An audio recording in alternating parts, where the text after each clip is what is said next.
Hi guys, ayan. Another interview tuloy. Another vlog natin. So welcome back again dito sa ating El Roche and Co channel. So guys, share ko lang sa inyo kasi yung aking BIR na sales invoice yung binili ko, yan. Naubos ko na to yung dalawang pad. So naka 100 ano na ako dito, ang tawag doon? Customer. Yan. So naubos ko na siya. Then as you can see, ayan siya. Meron din akong mga cancel. Ayan. So, ito rin yung mga yung mga SI na cancel kasi nga mga delivery failed. Ina-attach ko rin siya dito, yung original copy. Ayan, yung white copy, pink copy, magkasama. Then, nilalagay ko kung ano yung reason. So, normally, it's delivery failed. Kaya, binabalik sa akin yung items. Okay? So, guys, ganito. After nyan, or after ko naubos kasi to, we as a seller required pa rin, di ba, na mag-issue or magkaroon tayo na ng sarili nating sales invoice. So, nagpa-customize na ako.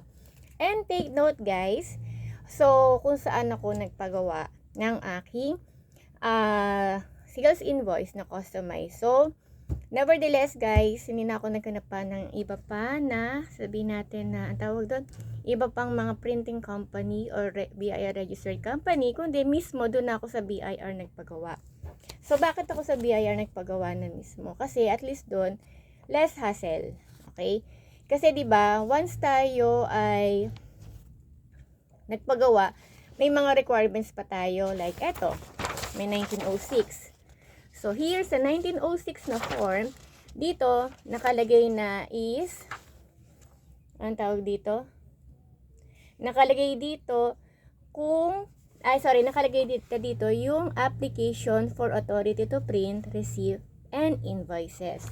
Ayan, so ang mga details na naman na kailangan natin dyan is yung TIN number ko, yung name, yung pangalan ng aking online shop, and then syempre yung aking cellphone number. Ayan. So, ito yung aking pinasa sa kanila, 1906. And then syempre,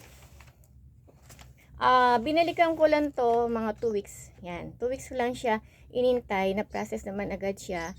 And guys, ang binayaran ko dito ay 1,200 pesos para sa 10 pad. So, ito na yun guys. So, ito na yung actual pad na binigay sa akin.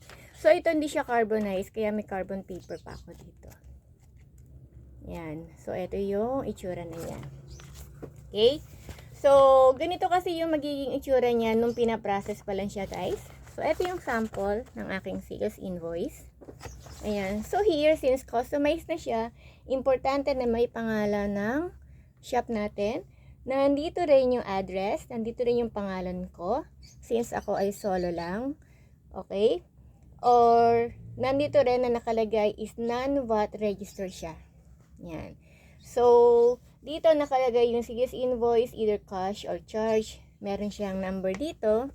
Okay, and then sold to, TIN number, address, the buyer, date, terms. Ayan. So, business style, tapos meron na siyang quantity, unit, articles, unit price, and amount, and then sa baba yung perma.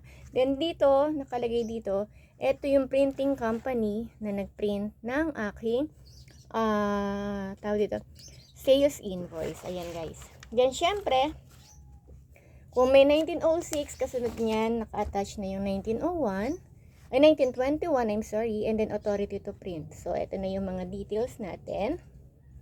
So, nakalagay dito yung printer details. So, kung sino yung nag-print, nakalagay na dyan kung ano yung pangalan, kung ano yung TIN number ng company, registered address, accreditation number, accreditation, issue date.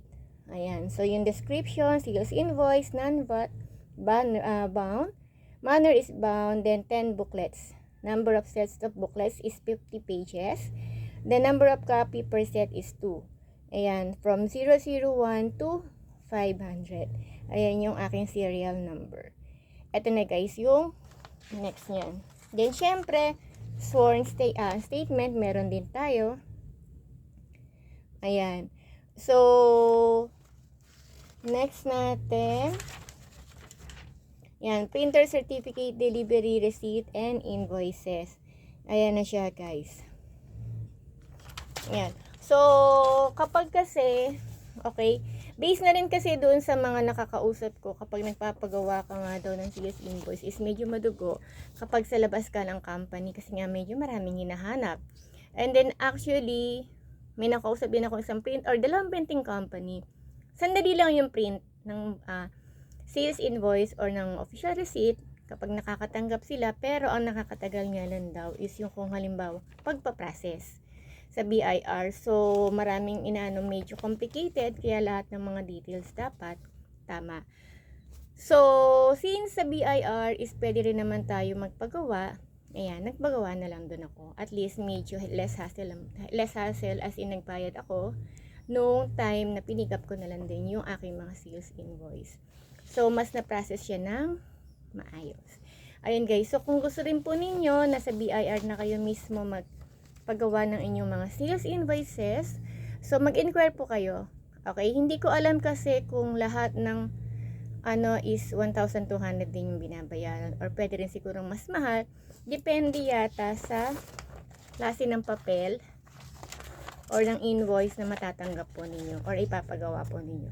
Syempre, iba yung 3-ply, iba yung carbonized, ganun. So, ako, yung pinakasimple lang naman muna yung pinagawa ko, which is yung 2-ply, pero hindi siya carbonized. Ayan. So, kung may mga question pa kayo, guys, please let me know, comment down below. Yan, pag-usapan natin, basta for as long as kaya kong sagutin, sasagutin po natin yan.